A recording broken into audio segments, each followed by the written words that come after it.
Hi friends, we're going to be reading chapter 6 of RUMP today, and it's called Gold, Gold, Gold. That night I jerked awake to a shrill hum. A swarm of pixies hovered over me. One was on the tip of my nose, another on my ear, and two were walking down my chest. Several danced on my hands and chirped excitedly. I held very still. I didn't want another attack like in the woods. If only I had set a bucket of dirt by my bed. They tugged at my fingers, and with their combined efforts I felt an actual pull to get up. It was still dark. Only a faint glow of moonlight spilled through the window, illuminating my bed and the spinning wheel. Across the room, Gran's snores were deep and even, undisturbed by the chattering and screeching of the pixies. Suddenly they were right in my ears, and their shrieks and chirps went straight to the center of my brain and shook in my skull. They were saying something I had to strain to listen, but they were chanting excitedly. I didn't know pixies could say real words. Gold, gold, gold, it sounded like. The pixies tugged at my hair and ears and clothes. Dozens were wrapped around my fingers, furiously beating their wings in an effort to lift me from my bed. They were pulling me toward the spinning wheel. And in that moment, an idea cracked open in my brain. It was like an egg had been sitting there quietly for a long time, and suddenly the egg hatched and out came the idea, and it was flying all around in my brain and would not stop flapping and chirping until it was let out. I had to let it out. What if pixies couldn't just sense gold inside the mountain? What if they could also sense it in a person, in someone who might possess the magic to take one thing, a piece of fluff or wool or straw, and turn it into gold, gold, gold? Thor, go lay down. I rose from my bed and moved toward the spinning wheel. The pixies squeaked and flitted back and forth between me and the wheel. I placed my hands on the wheel and felt a vibration run through me. I spun it with my hand and listened to the whirring as if it had something to say that I needed to hear. Destiny. That's what that was. I had no wool. The pixies had taken it all the last time I tried to spin.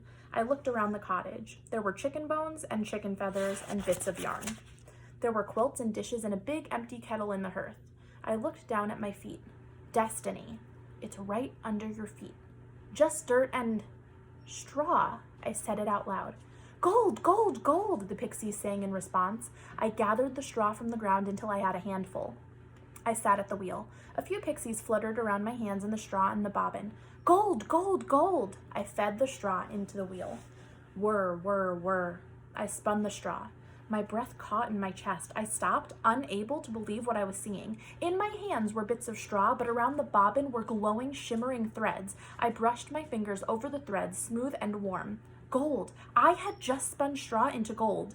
I let my breath out and my whole chest swelled. Straw. More straw. I scrounged for more straw on the ground. All the little bits I could pick up. I fed them through the wheel. More gold. I ripped open my mattress and pulled out the straw. Who needed a straw mattress when you could sleep on gold? I laughed and chanted rhymes as I spun. One gold thread will buy me bread. A pile of thread makes a crown for my head. Whir, whir, whir. I fed the straw into the wheel, rhythmically pulling and twisting it, and it made the most beautiful sound as it transformed into gold. A tinkling song, soft yet vibrant. More pixies burst from the crevices, and they all danced on the gold, twittering and screeching, gold, gold, gold! I laughed. I loved the pixies. I slid the silky gold off the bobbin and onto the floor to make room for more. I spun all the straw in my mattress. I spun until morning broke through the little window and sunlight made the gold glimmer. I stood and admired the fruits of my labor. A fortune lay at my feet, enough to feed me and Gran for the rest of our lives. Gran was still sound asleep, though the sky was lightening. Lately, she slept until after I left for the mines, but I was so excited I wanted to wake her and show her our fortune. This was my destiny, to be rich and fat and happy. A shadowy movement caught the corner of my eye. I jerked around and saw a figure ducking beneath the window. I ran to the door and stepped outside. 2 people were running down the street. Against the rising sun, they were just 2 black shapes, but I knew those hulking outlines well. Frederick and Bruno. I started to shake.